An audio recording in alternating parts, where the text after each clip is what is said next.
Serangan udara besar-besaran kembali dilancarkan oleh militer Israel ke wilayah jalur Gaza. Dilaporkan menyebabkan puluhan warga Palestina tewas dan terluka. Mengutip Al-Mayadin pada 8 Juli bahwa serangan ini tidak hanya menyasar permukiman sipil, namun juga menyasar rumah sakit, tempat ibadah, dan kamp pengungsian. Dilaporkan serangan juga menyasar wilayah selatan Gaza. Puluhan warga mengalami luka dan tewas akibat serangan ke sebuah kamp pengungsian di Jalan 8. Sementara itu, Rumah Sakit Al-Aqsa Martris yang terletak di wilayah tengah Gaza menyatakan kondisi darurat.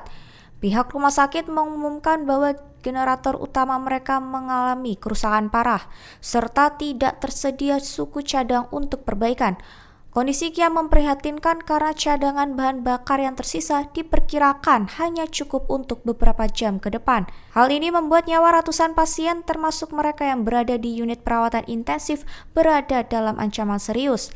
Jika rumah sakit benar-benar berhenti beroperasi, maka lebih dari 1,5 juta penduduk di wilayah itu akan kehilangan akses terhadap layanan kesehatan vital. Pasukan bersenjata Yaman mengklaim telah berhasil melumpuhkan kapal dagang Magic Seas. Diduga kapal itu memiliki keterkaitan dengan Israel melalui sebuah serangan militer di Laut Merah pada Senin 7 Juli 2025 waktu setempat. Mengutip pada Al-Mayadin, juru bicara militer Yaman Brigadir Jenderal Yahya Sari memberi pernyataan. Ia menjelaskan bahwa operasi tersebut menggunakan 2 kapal tabrawak, 5 rudal balistik dan jelajah serta 3 drone. Sari menyebut bahwa serangan itu mengenai kapal secara langsung hingga menyebabkan kerusakan fatal yang membuatnya tenggelam ke dasar laut. Ia menambahkan bahwa kru kapal telah diberikan kesempatan untuk meninggalkan kapal terlebih dahulu sebelum serangan dilakukan. Dilaporkan pasukan Yaman menegaskan bahwa kapal-kapal milik perusahaan yang terafiliasi dengan Israel, terutama yang melanggar larangan berlabuh di pelabuhan Palestina yang diduduki, akan terus menjadi target sah operasi militer mereka.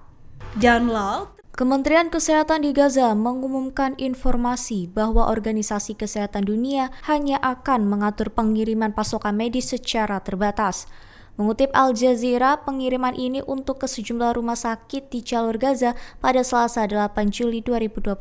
Diketahui truk-truk yang dijadwalkan tiba tersebut hanya membawa perlengkapan medis, dilaporkan tidak mengangkut bantuan pangan. Menurut pernyataan resmi dari Kementerian Kesehatan, pasokan ini dianggap sangat penting untuk memastikan pelayanan medis tetap berjalan, terutama dalam penanganan pasien yang terluka dan sakit parah. Mereka juga menyatakan bahwa barang-barang itu sangat dibutuhkan demi menyelamatkan nyawa, terutama di tengah krisis kemanusiaan yang masih berlangsung akibat serangan intensif ke infrastruktur kesehatan. Sementara itu, Kementerian Kesehatan juga menyampaikan imbauan kepada seluruh warga Gaza. Mereka meminta agar masyarakat tidak mengganggu jalannya konvoi, serta memastikan truk-truk bantuan dapat mencapai rumah sakit dengan selamat. Perdana Menteri Israel Benjamin Netanyahu melakukan pertemuan dengan Presiden Amerika Serikat Donald Trump. Mengutip Al Jazeera pada 8 Juli, pertemuan ini menjadi yang ketiga kalinya pada tahun ini. Dengan isu utama yang akan dibahas adalah perang berkepanjangan Israel di Gaza yang telah berlangsung selama 21 bulan. Pertemuan ini juga memunculkan pertanyaan besar mengenai sejauh mana Trump akan menekan Israel untuk menghentikan konflik yang telah menyebabkan penderitaan besar bagi warga sipil Palestina.